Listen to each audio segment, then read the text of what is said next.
For life, yeah. And there is somebody else from, that's, okay, the Center Appropriation is March 19th.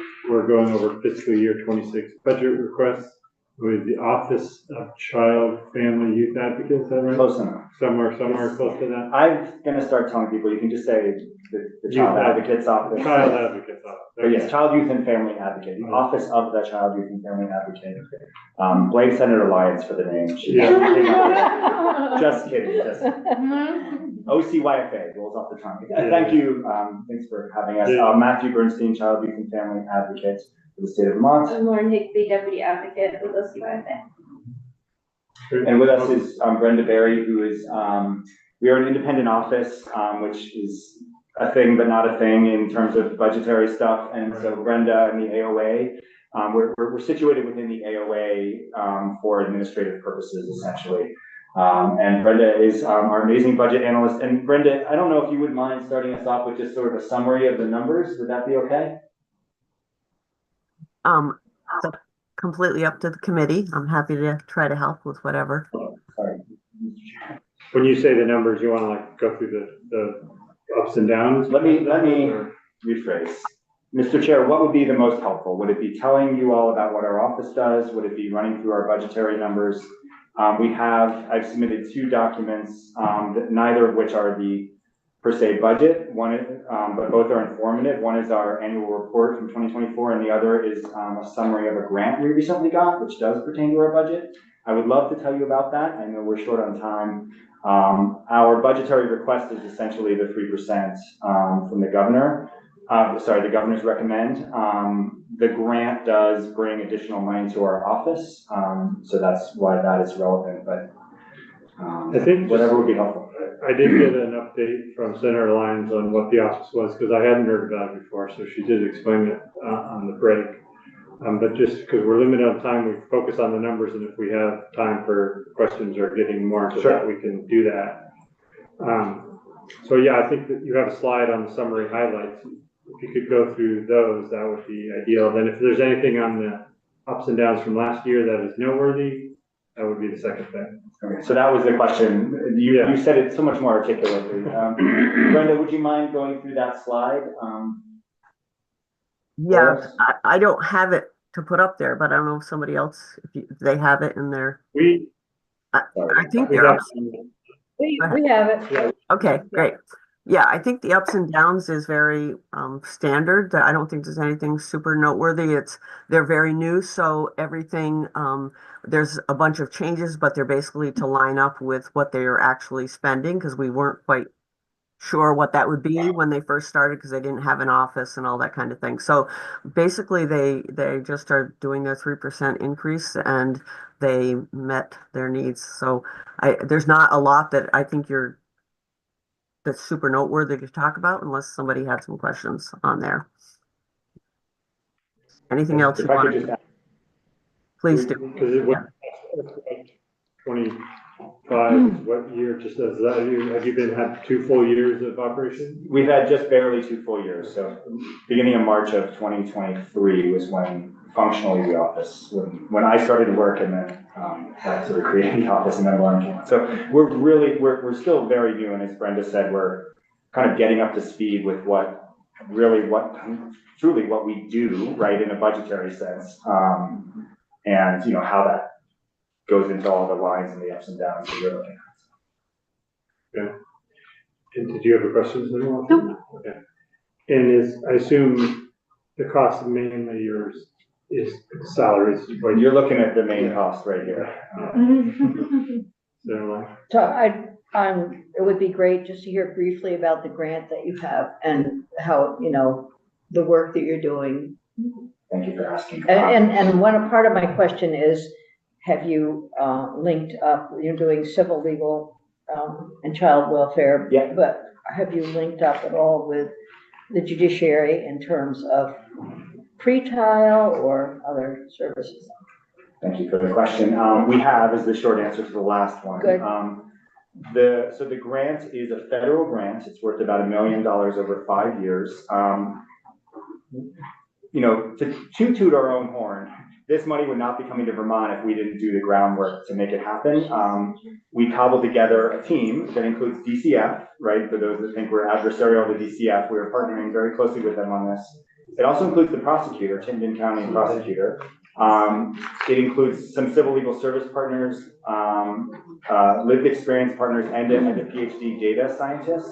And basically what it does is it seeks to remove the consequences of poverty from child welfare. So essentially, DCF and our office share an interest in reducing the number of children who come into care, as you know, who potentially, if they got the right support, would not have to come into care, right? It's better for everybody. It saves the state money, comports with federal and state law. So this grant, we're kind of holding it together and driving it, and basically it's to connect vulnerable families with civil legal service support. So for housing, public benefits, could be relief from abuse, could be education, anything that's related directly to child safety. And this is always following a DCF intervention of some kind, you know, from the least to the most. So for, you know, just a call or a concern all the way up to a child who's in custody or CPR.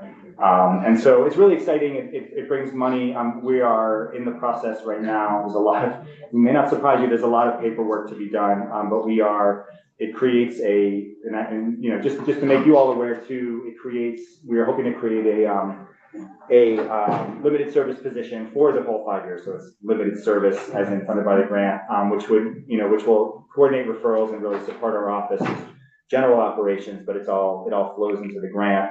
And so, you know, originally we had an appropriations ask for another position. We asked last year. Because we got this grant, we don't have that ask, and we're just asking for level funding. I think maybe I'll just put on the record. One thing we really would not like to see happen would be anybody at the state level to say, oh, you got this federal money, therefore we can reduce your state appropriation. And I would very much like your commitment on the record, Senator, not to do that. Did you want to answer that question? I'm sorry, I was. Just say yes. And Yes. Yeah. We're good, Matt. We're good. You know, we're out there doing the work, and we're really excited. And I don't know if there's anything you want to add to that. Yeah, I think it's important to note the increase in our workload from last year to this year, even in our second full year, if you will. We saw a 63% increase in referrals to our office for just 2 of us. So that's a total of 122 new referrals in FY24. So we are working hard, and it's very nice to see how this new grant works within some of the gaps we've identified in the state systems, and hopefully prevent kids from coming into custody and really support families where they're at. Now, where was the position created? Was it in judiciary or was it in gov ops? Do you mean in the budget last year? There was a bill that went through. The created office center, is that your question? It was in a health and welfare bill. It was Act 129 of 20. Well, I know we've seen it someplace here. Yeah, you've seen it. And because they also are linking, maybe talk about a little bit about the link you have with the courts. The guys probably we've heard seen it. from the judiciary. In terms of the grants, you mean? Yeah, or your office generally. I guess I'm not sure of the exact context to be able to answer your question properly. He's on judiciary and he's trying to figure out where he's heard about you. He's well familiar. Just about if there was a new FTE. I don't know. Oh, That was your question? I see. No, I'm just wondering, I remember the conversation. I remember when the office position came into existence. Our position. Yeah. Yes, correct, yes. I was just wondering which committee that in Yeah. Senator Lyons. It was Senate Health and Welfare and House Human Yeah. Services is where it It came came out. out of Health Human Services and it was Representative Noise's bill. That's Right, right. And the governor signed it, by the way, Senator, just. and it came out of the Child Protection Oversight Committee recommendations that were made before that. Long in the making, and my joke about you naming the office was a joke because, like, you know, it represents how much work was done long before. Yeah, there was a lot of work that went on to get to. Yeah. And it's actually kind of a fun thing to, you know, people are often like, I testified on that bill in 2000 and whatever, and, you know, it's nice to hear that it was a community. Very complicated architecture. Yes. They asked and we answered. That's good. That's just Isn't like, it refreshing? yeah, it is. I couldn't, well, the complicated part is my position.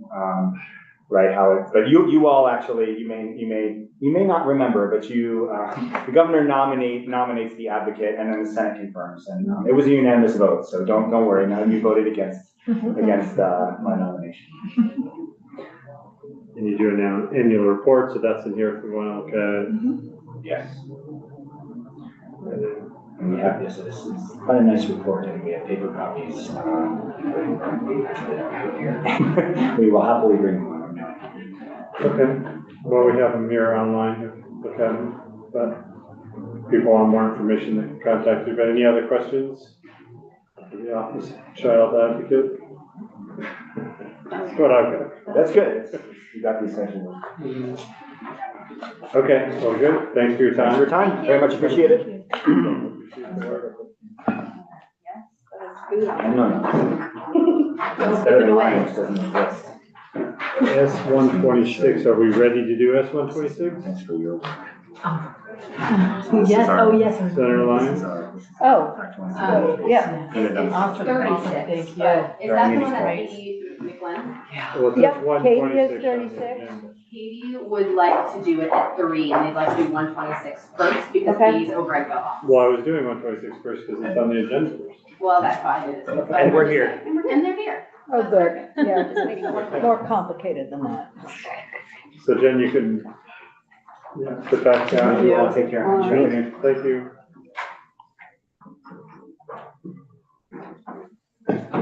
Now we will change our focus to S-126, the bill that was passed by the Health and Welfare relating to healthcare payment and delivery system reform.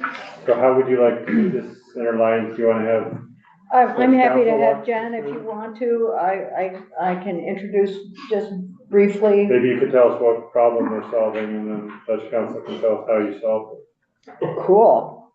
Well, as you well know, the cost of healthcare is escalating too rapidly for people to afford. Our hospital costs are extremely high. We've seen hospitals in very fragile condition financially, and we're seeing patients becoming incapable of accessing their premiums for insurance. Of accessing their premium? Accessing cash to pay for premiums. They can't pay for their I see. insurance. Can't afford. Yeah, they can't afford their insurance. So we're hearing about that out in the media constantly. And for the past several years, our committee has been working to solve this problem in different ways.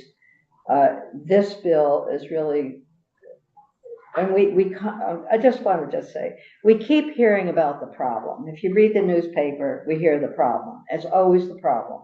We hear this group or that group, it's always the problem. UVM is too high. Hospitals cost too much. Providers are leaving the state. That's what we hear. So we hear the problems.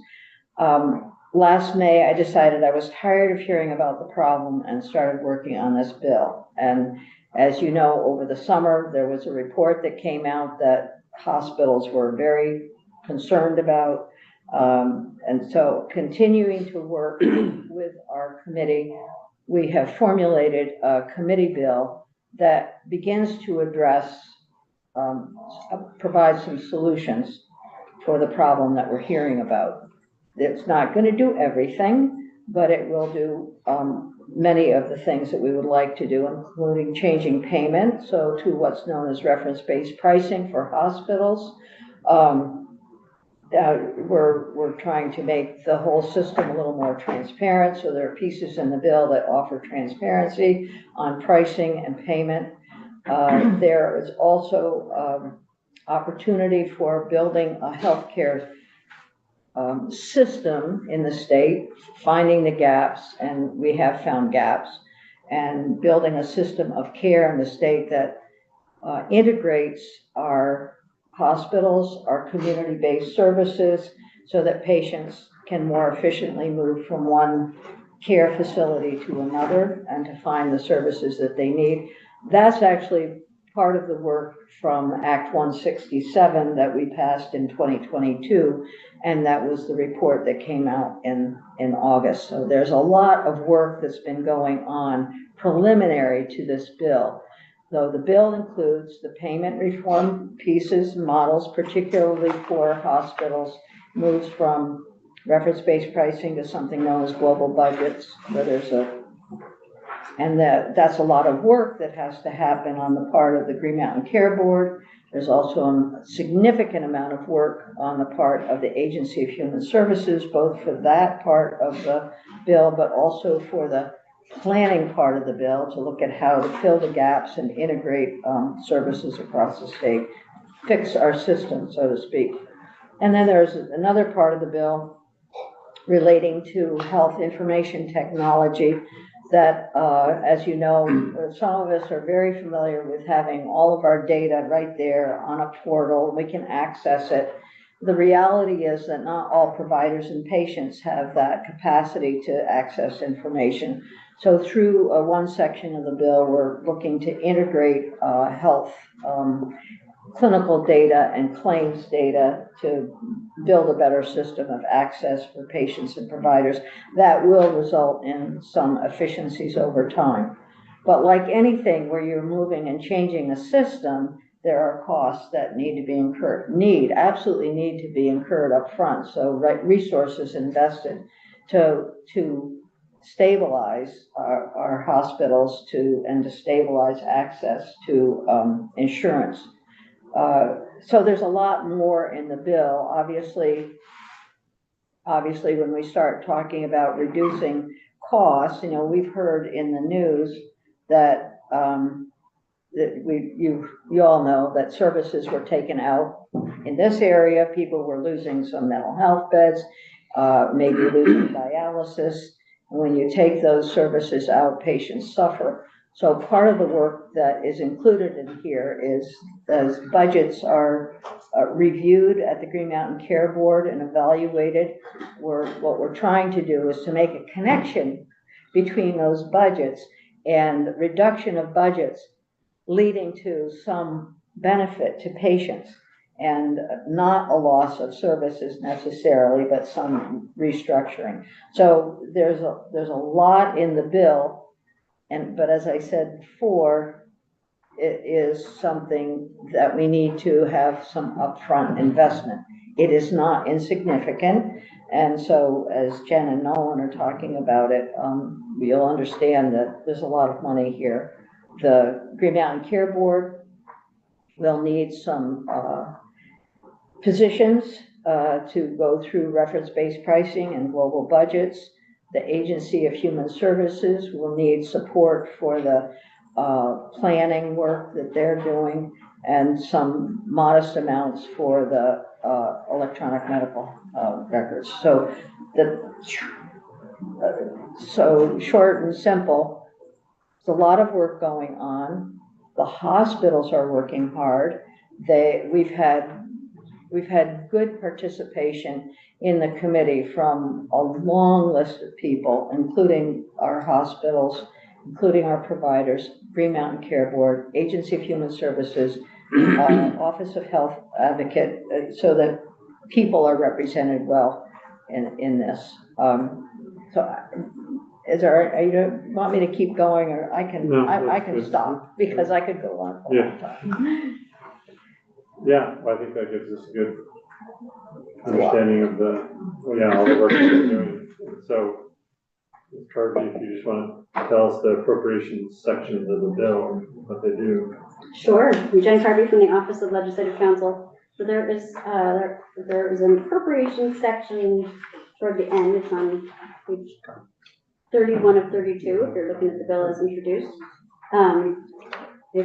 As part of that, there are 5, on the previous section, there are 5 new positions created at the board. And then there expresses and 2 limited service positions at the Agency of Human Services. And also the bill expresses legislative intent to authorize establishment of 5 additional positions at the Green Mountain Care Board in fiscal year 27, another 5 new positions in fiscal year 28, but that would require additional legislation. The appropriation sections themselves, one of them I actually have an amendment for you. I have a couple of paper copies of the amendment, and it is posted on your webpage. Because in further conversations with the Green Mountain Hill Board, we found they could use their bill back authority to reduce the general fund needs for their appropriation. So in section 18, we start with the Agency of Human Services, and it appropriates $1,525,000 from the general fund to the Agency of Human Services in fiscal year 2026 for following purposes: $250,000 for grants to hospitals as needed for transformation efforts initiated pursuant to what's referred to as Act 167 transformation planning. That was Act 167 of 2022. And to transition their systems to implement the reference-based pricing that Senator Lyons spoke about. Also, $100,000 for expenses associated with developing the statewide healthcare delivery plan. That is part of what the bill calls for, to set up an ongoing, but continually updated plan on healthcare delivery across the state. There's not one now, there isn't a plan now. There isn't that kind of plan. There are various plans that will inform this plan, but not a plan of this sort with a stakeholder group involved in advising, and the work would be led by the Agency of Human Services. There is $1 million for contracts for consultants and other expenses associated with implementation of the Act, and $175,000 for the 2 limited service positions. There's also, on the last page, an additional $250,000 appropriated from the Health IT Fund, which no one can tell you about what is in that, what the balance looks like in that fund. Is it just an AHS fund, or is there a health IT fund for all health related IT? It's, for the record, only on joint fiscal office. It was created back in 2006. Initially, it was to fund Vermont information technology leaders and to help hospitals and providers move to electronic medical records. Okay. It's still used a lot for vital, but sometimes for other things as well. We first got it, we were getting 90 and match. It's still various matching, but it's for different electronic medical health record type things, but we use it for some other things. Is it an actual fund, like it's a special The fund? existing fund, it's established in Title 32 and administered by the Secretary of Administration. Yeah, the money comes from the claims assessment. Okay, so part of 20% of the claims assessment money that comes in, which is a tax on those claims for health insurance companies, goes into that fund, and the rest goes to the general fund. So $250,000, thank you, Nolan, comes from the HIT fund and goes to the Agency of Human Services for grants to healthcare providers for data integration, in accordance with what Senator Lyons was talking about around integrating the claims and clinical data. Then we have in the bill as introduced, it's $1.35 or $1,350,000 appropriated from the general fund to the Green Mountain Care Board. I'm actually going to show you the amendment in a minute that's going to split that out between state funding and bill back. But $850,000 of that 1.35 million is for the 5 new positions, and $500,000 is for contracts, including contracts for assistance with implementing reference-based pricing. And then there's an additional $150,000 to the Green Mountain Care Board from the Health IT Fund. That one notwithstands any provision of the Health IT Fund section to the contrary, because it doesn't line up perfectly, but with the existing purposes. But it's for expenses associated with increased standardization of electronic hospital budget data submissions. So it is in a health information technology space, in accordance with a provision of the Act that is looking at trying to have information reported in a more standardized way so that the Green Mountain Care Board can report on and compare data between hospitals. The amendment. Is it the position for the contract or combination? So the positions are the $850,000, there's $500,000 for contracts, and then there's But that's what the amendment $150,000. affects those 2 things? The amendment just affects just affects those 2 things. So the amendment, that's on your webpage, I don't know if anybody wants a paper copy, maybe a couple, would appropriate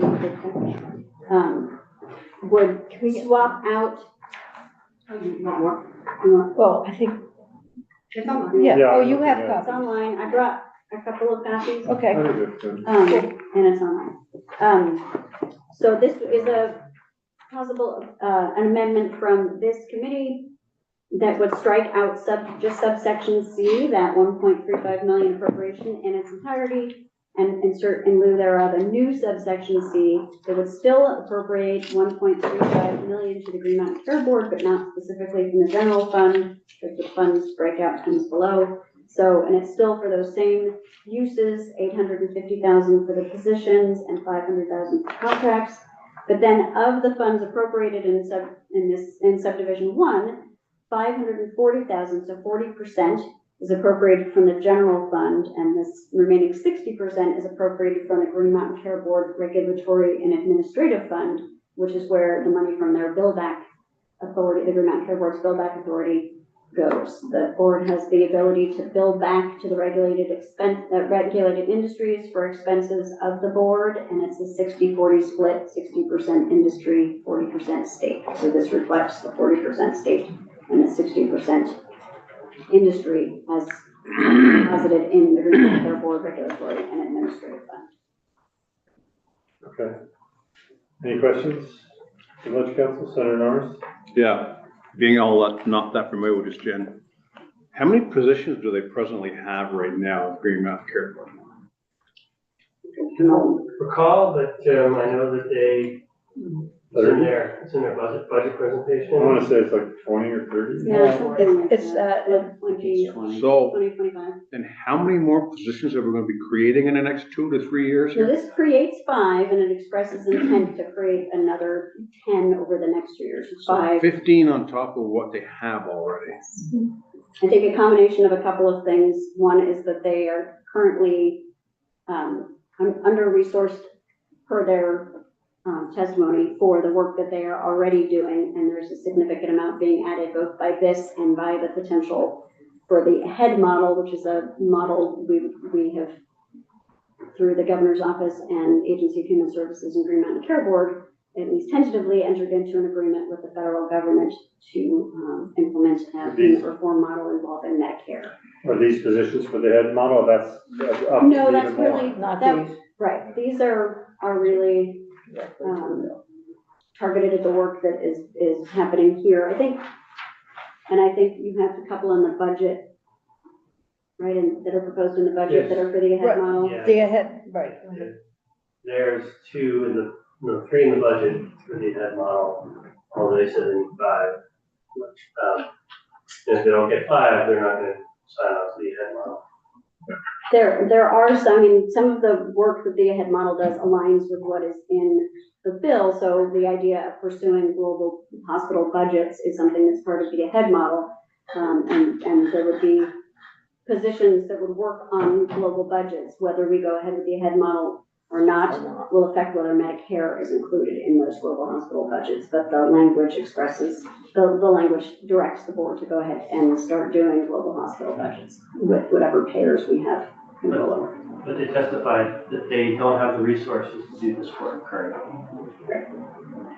But then they basically said that if you don't give us 5 more positions, we're not going to go ahead with the head model. No, so that's, well, No, that's similar, it's that's very a- confusing very easily, if I may. Yeah. It's, they said, so there's 3 signatories for the head model. There's the governor, there's the AHS secretary, and there's the Green Mountain Care Board. The Green Mountain Care Board has some reservations about it, and so they said, because of their capacity, and said they will be the 3rd signatory as long as they get 5 positions to do the work, because they're saying they're under-resourced to do that work. When they put it in through their whole budget process over there, the administration only approved 3.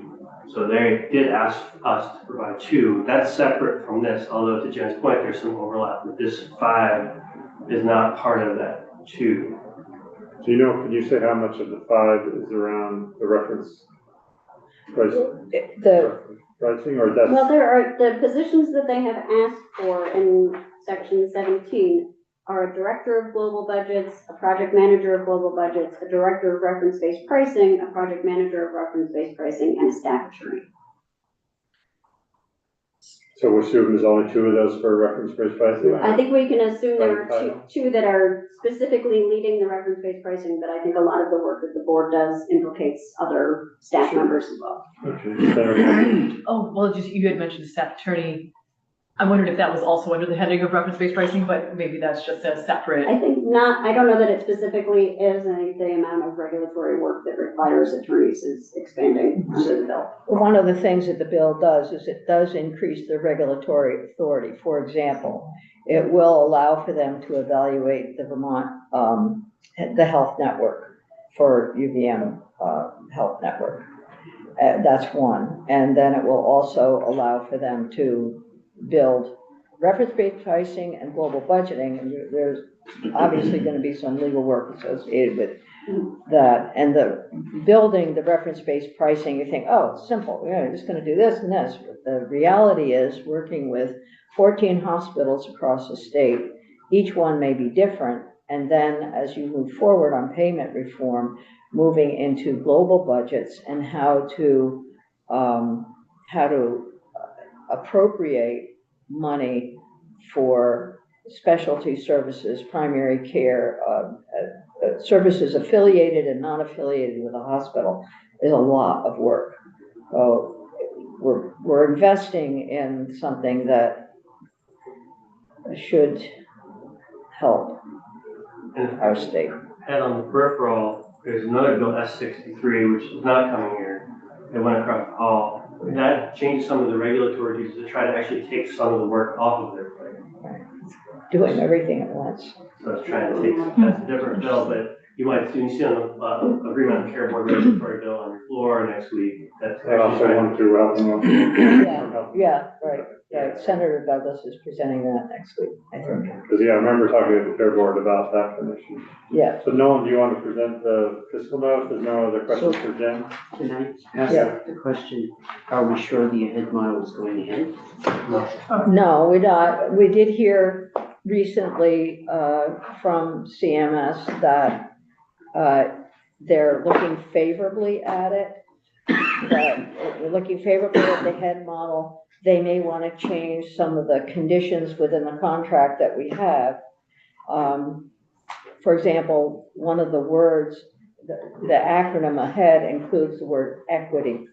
That might be a point of discussion with the current administration. Excellence. And we're going to move it to excellence, make it excellence. But so it isn't ended by any means. It is going forward. My understanding being reviewed like everything else. Right, and there is money in that proposal. There's like, is it 12 or 19? 12. At least 12. Well, 12 is where it landed. So the state will receive $12 million for implementation and administration of the development of the global budget that is included in the head model. And that will probably go more toward the work that the Agency of Human Services is doing through the Medicare program.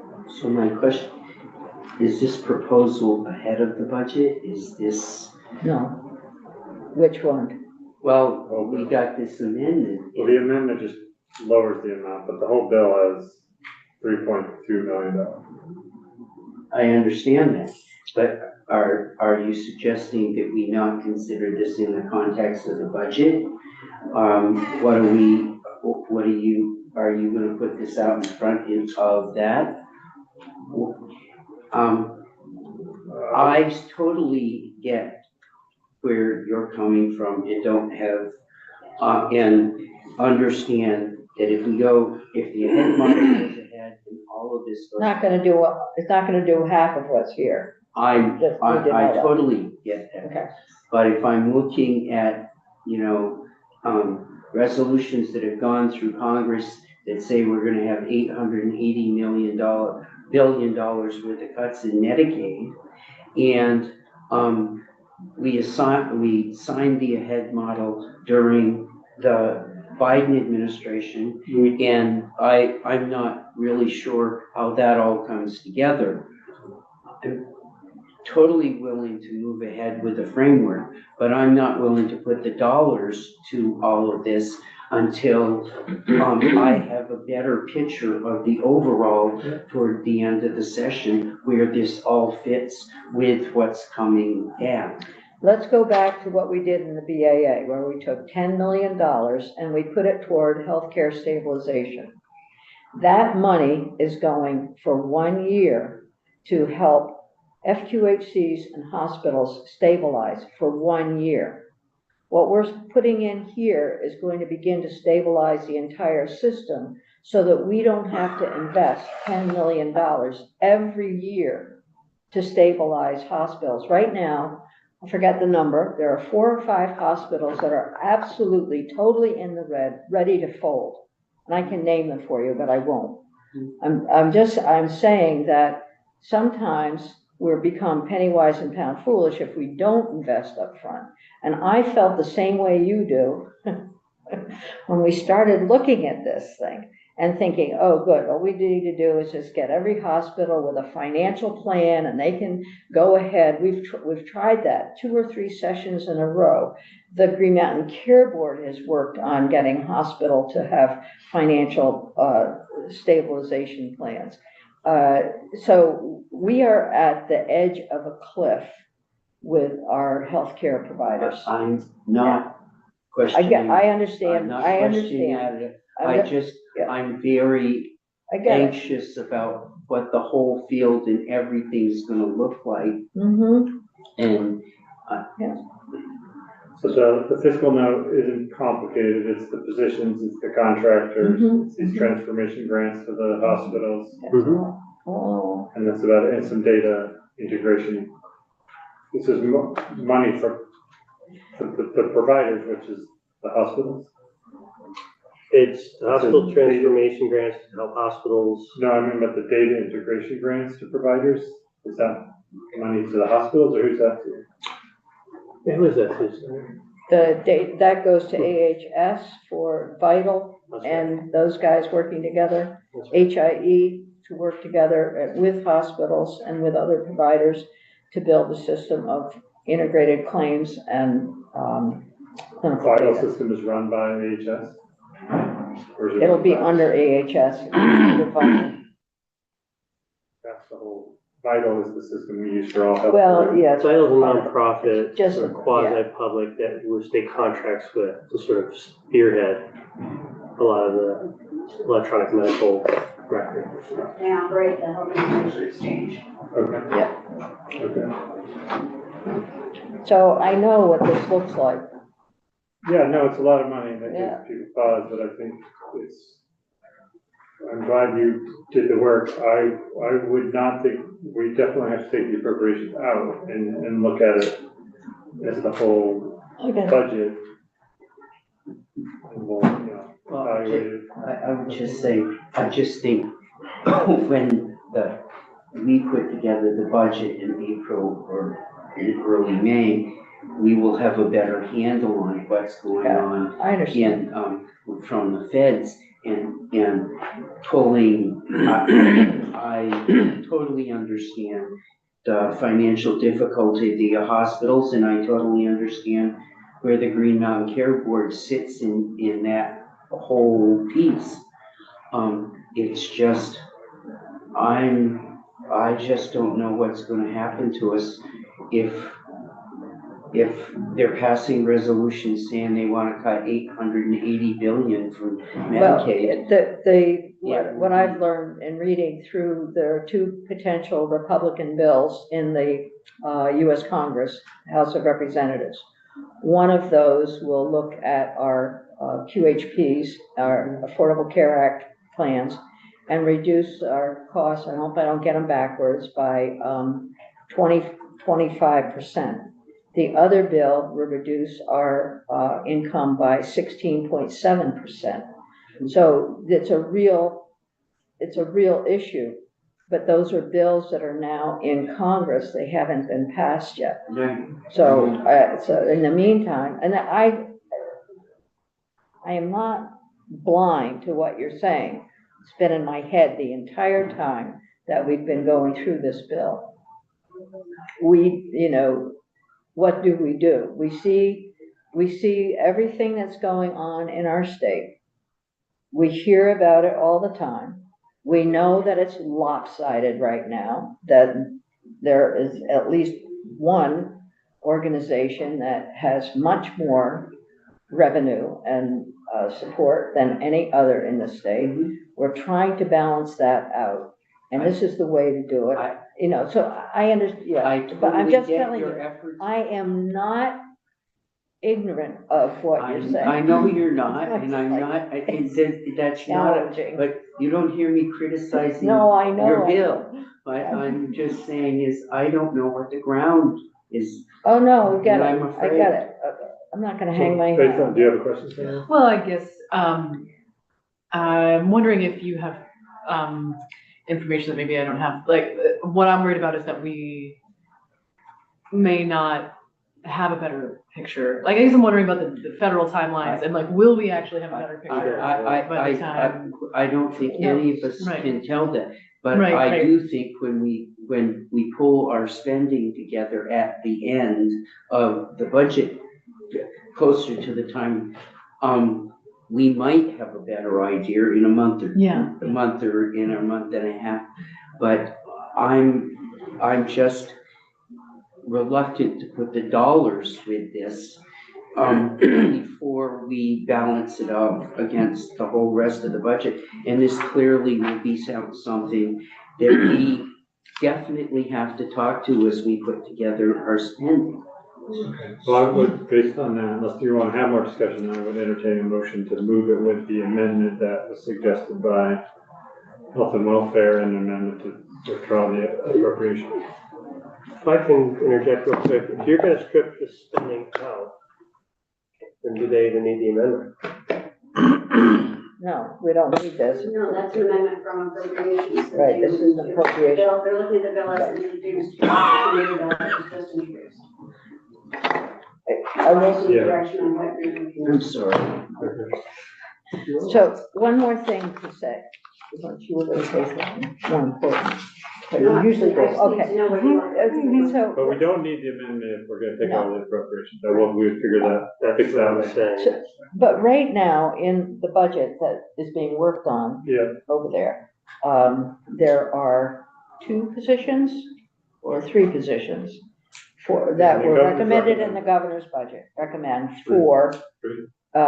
you have 3. Governors recommend for, the Green Mountain Care Board.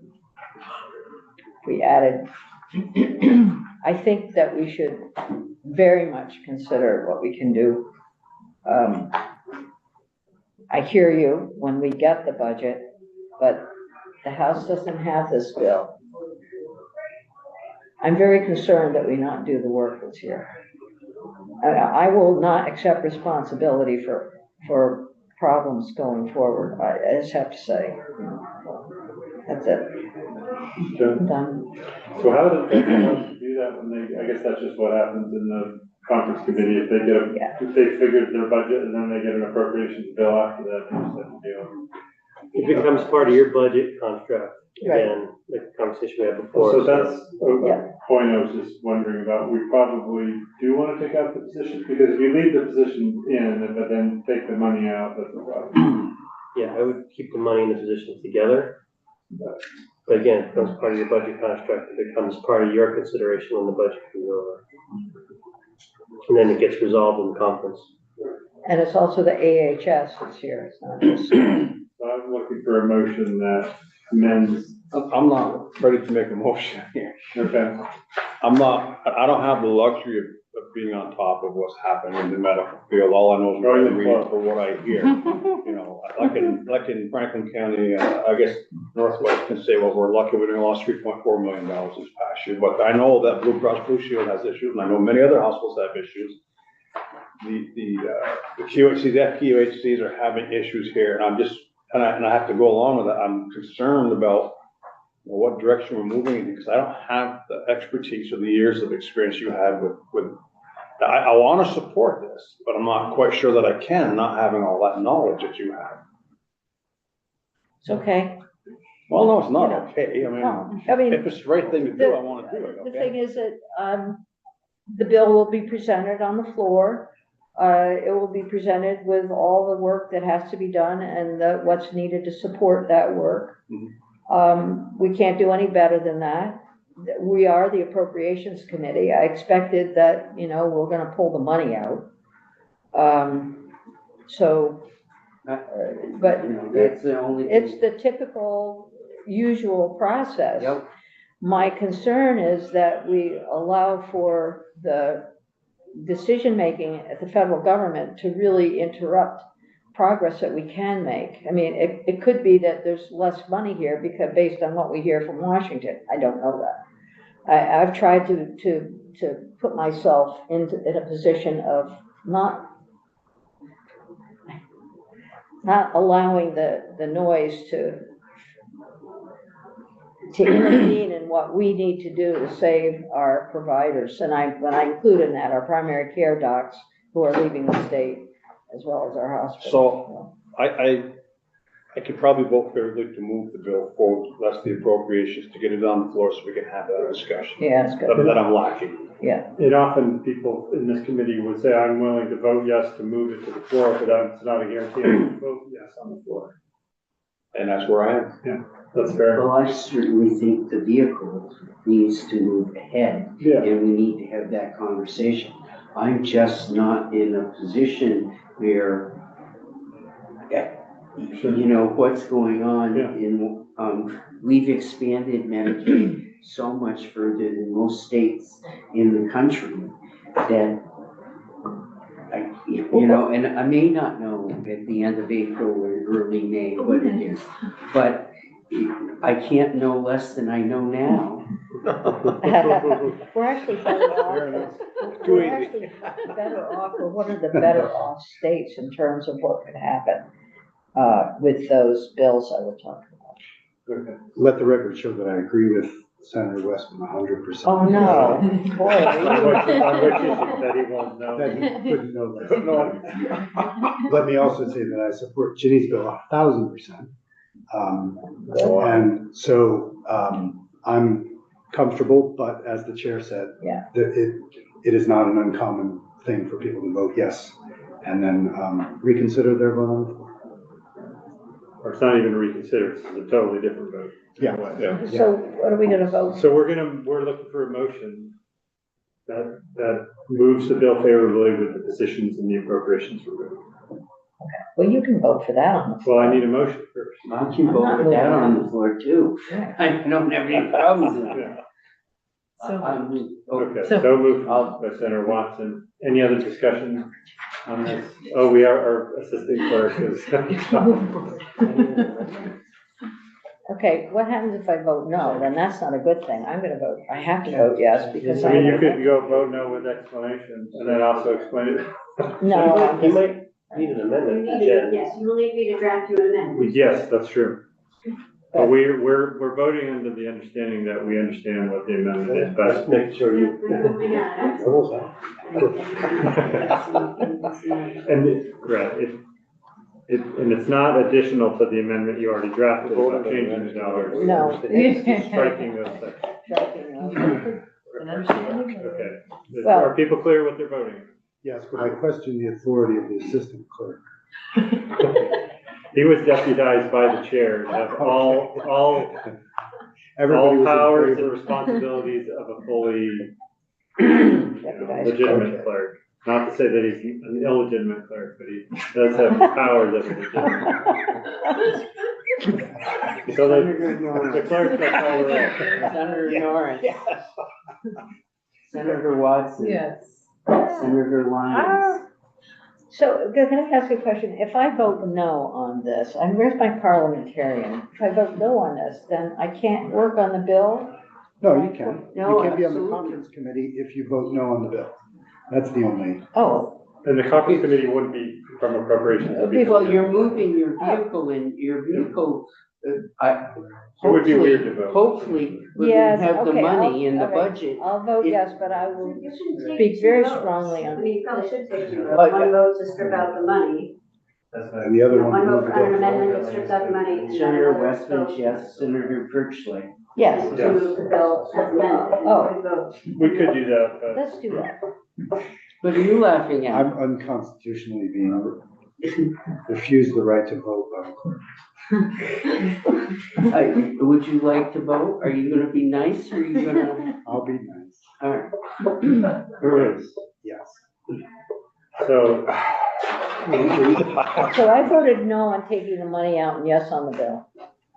Thank you. Yeah, Can you but- explain your vote on the floor? As long as the vehicle moves forward, you get to work on it and we'll put it in, we're gonna work on the dollars in the budget I and you're know, gonna be right here. I get that. Is this next one going? Now we're going to S-36. Okay. Another Senator Lyons. I'm in so much trouble. There's a lot of money in this one? Who is reporting this? This would be Senator Lyons. She can explain the committee vote and now This is, special federal what's the vote. money in here, Katie? There's no money in here, it's the Medicaid. I know, I looked. That is de minimis. The issue is if the language about medical necessities or whatever is added back, There's no money. there's no cost. There's no cost, that's right. That's what I was told by HS. All right.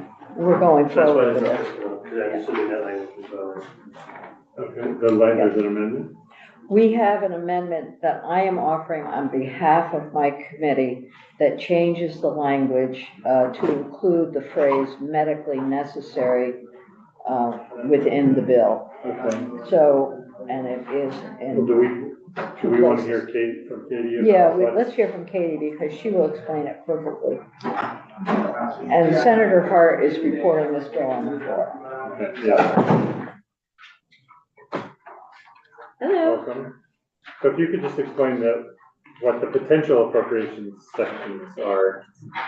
Okay, Katie McLean, Office of Legislative Counsel. So what this bill addresses is how Medicaid pays for residential stays of substance use treatment when there's a co-occurring mental health disorder. Currently, it's paid by, they call it by episode. And they pay sort of the average episode rate, which is about 14 days. So the committee spent a lot of time talking about what is the appropriate length of time. And if we're sort of saying that 14 days is the appropriate length of time, are we not paying or acknowledging that the appropriate length of time for some people might be longer than the 14-day period? So this bill does two things. It looks at how the Medicaid payments are structured for high intensity and low intensity residential treatment. And it puts some parameters around who's making those decisions. For example, it's having the provider at the residential treatment program make the decision about the appropriate length of stay. And then it's also asking for a report back from the Agency of Human Services to conduct a more detailed review of the Medicaid payment model. And perhaps there'll be more fine tuning that they'll come back with. But it lines up with work that the agency is already in the process of doing. There's also two other sections that are related, but maybe not the focus of this committee. And that has to do if there is existing amendments that haven't taken effect yet that would prohibit public inebriates from being incarcerated in the Department of Corrections every few years. The same one we saw this Oh, morning. it is in the same in the language. bill, yeah. AHS has asked that it's moved in two different places, so. But it's allowing them to do it, not It's preventing them. Yeah. removing it's removing the amendment that hasn't taken effect yet. No, the That's been a amendment would say problem. they were prohibited from doing that. Yeah, What do you know the answer from the floor? Have we ever wanted to prohibit it?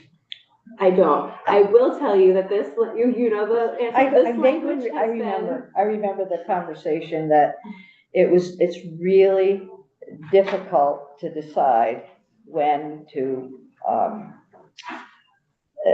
how to bring people into the facilities. And so it was just a big, huge discussion about, should we do it? Should we not do it? It was working well. Let's do it. I don't think I was scared for the original conversation. I will tell you that tracking every time that the legislature has decided to change the date has been a process all in of itself. Senator Norris? Yes, from the testimony experience that I have, Yeah, there you go. You Okay. probably know it better than I the do. PIPs were in 2019 when they proposed to close down the facilities, correctional facilities, to allow them in because they were successful, everything was going well, they had staffing, so on and so forth. Well, now all of a sudden the PIPs, the public and EB programs don't have the staffing. They still have the money, they don't have the staffing. The Okay. sunset was supposed to start in July of 2025. And when we take when they take someone into custody, it's protective custody because they're inebriated and they may be a They're not danger to themselves or incarcerated. somebody else. Yeah. They don't put them in general population. They drive them in the garage. There's a couple of holding cells. They put them in there. They do the watch on it for 24 hours and they have to blow below zeros before they're released from the correctional facility. And they were talking about college kids being in. So- and- So the part, Thank you. part that I would disagree about, they left the money in there. But Howard Mental Health, Will County Mental Health that ran the public and EB programs, the money that they had appropriated to that was inadequate to perform the service. So when you're getting about 50% of what it takes to run the program, they both had to give up the public inebriates. And that may be, I referred to the PIP in Franklin County. I spoke specifically to the administrator and the man above him. And they said that funding wasn't an issue for them. Speaking in Franklin County, it was Workforce. staffing. Yeah, okay. We kind of got off the subject here. That's good. Yeah, we don't need to learn all the, No. about that program. Now we have the answer for the floor then. I spent a lot of I'm time gonna let you working on answer. the issue with both Howard and Lemoyle, and it was an issue in this budget and has been for the last 2 years. So the amendment, are you proposing an amendment, Senator Lyons, for this committee, or are you gonna do it on the floor? I was gonna do it on the floor. Okay. It adds language. Do you wanna share with them the Sure. language that's being added? It's just adding the phrase medically necessary, in the two sections that sort of define what we're meaning by episodes. So the episodes, they have to be determined medically necessary by the person prescribing the residential treatment. And my understanding from Nolan is that his understanding from AHS is by adding medically necessary that it's budget neutral. Is it, if you don't have that, it's not budget neutral? That's my understanding that And there. why is it not budget neutral It without? leaves clinically, Because there is language about medically monitored with regard to high intensity residential and clinically managed with regard to low intensity residential treatment that is broader. That'd be a cost to AHS. Yeah, it would potentially mean that there's sort of the doors are wider open in terms of who can receive services. The services we paid through Medicaid. Correct. So we'd have our portion of global. Okay. But we don't really know how much it could be. I don't have that information, but my understanding is that by saying medically necessary, that is sort of keeping the status quo of who is already receiving these services. Because it's medical. Yeah. Okay, any other questions about this bill? Katie, about why we want to put drunks in jail? Okay. So I assume that means that the committee is willing to make a motion to move this bill favorably to the floor. So, So moved by Senator Bruce. Any discussion? The clerk, assistant clerk, clerk for the day shall call the roll. Senator Norris. Yes. Senator Watson. Yes. Senator Bruce. yes. Senator Lyons. yes. Senator West. Yes. Senator Person. Yes. I even called Bruce on time because it's nice. I can learn. Yeah, you can learn. I'm surprised. Thank you, There. Katie. Is there a chance that we could do S-123? Oh, who's reporting this bill? I guess Senator Lyons once again. Okay, And I do have that on the schedule for tomorrow, You're 3 doing it. p.m., You but wanna if do you it? want, I can try to get Do you what? I do info not. and. What are you asking? I would I'd like to get it done. do you want to because report the tomorrow bill, What is the bill? we have, the S-36?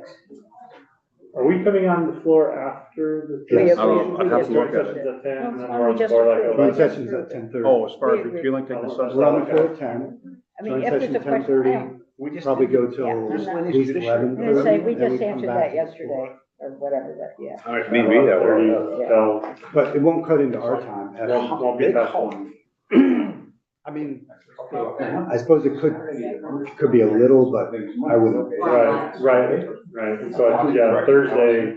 Well, 2 years ago, they gave it up. Is it tomorrow? Tomorrow's Thursday. Yeah, it They is. subsidized. So tomorrow, at 12:30, Center West. And they're in such financial trouble, they can't subsidize it Well, anymore. if that's the case, you know, we can end it, 12:30, or, you know, That would be. appropriations could be just walk off the floor. Okay. We'll see.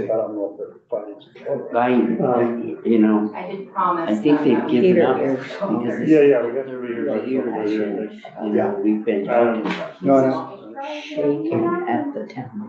I guess we, Yeah. Senator Westman, would you rather You know, do he's a miscellaneous lawyer. bill in here tomorrow? It's just basically blowing up the judicial. Briefly talk about Destroying today. the law. I didn't know. Destroying. My phone is in the cafeteria, my apartment's in the room, but. You got a bunch of I packets get up there. highlights. I've been eating on that this. right up until December. There's. I mean, I was gonna say, Are we that's too much gonna do that other right there. 'cause No. That's not enough. Are we? I mean, okay, just, another just, bill? Well, let me tell you I what have to a do. phone call at 3:45. Okay, we'll adjourn that and we'll do 143, the miscellaneous D&D bill tomorrow.